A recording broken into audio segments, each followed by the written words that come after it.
Yun, no?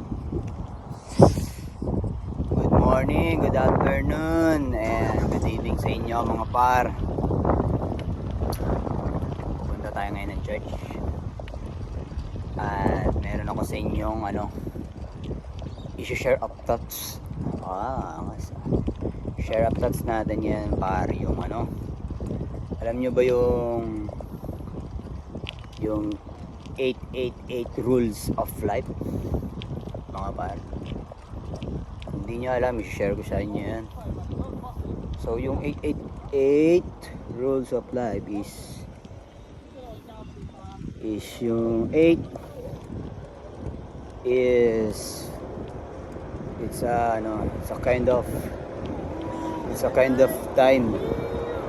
Yung 888 rules of life. So, yung 8 hours ng buhay mo, kasi 24 hours tayo, diba? Yung 8 hours is yung honest work hard sa trabaho yung mga par. Trabaho tayo ng 8 hours, diba? Tapos, yung sunod na 8 is walang oras tayong matutulog.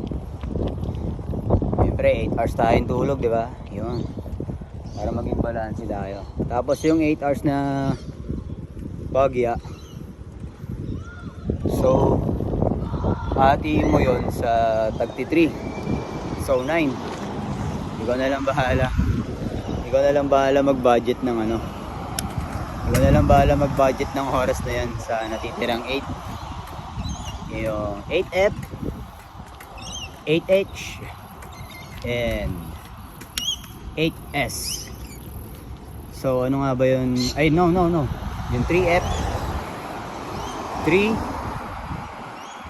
3H, and 3S kung tawagin nila. So yung 3F, spend yung 3 hours mo, spend mo sa mga family and friends mo. Yung oras na yun sa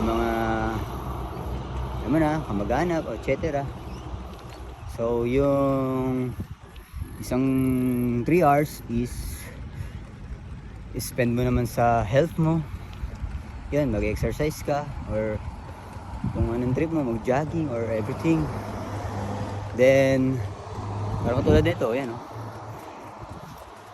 Tapos yung natitirang 3S, so ano lang yun, di ba?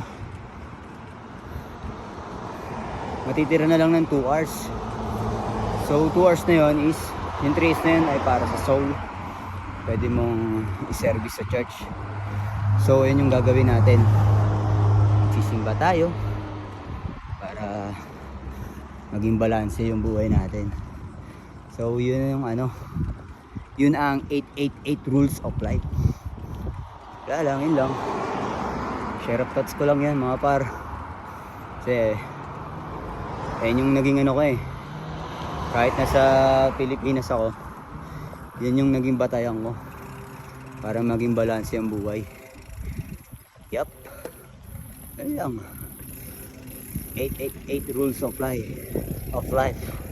Woo! Puro incline dito mga par. Yan, bike tayo papuntang church. Alright, basta lagi mo lang gaganapan, lagi mo lang gagalawan para lagi tayong okay. Bang bang mga par. Ayun na tayo par, Sockbit na tayo sa may kanto. End of bike. Tatawid tayo mga par. Yun lang. Ganyan lang ang buhay. Alright. Laban lang mga par.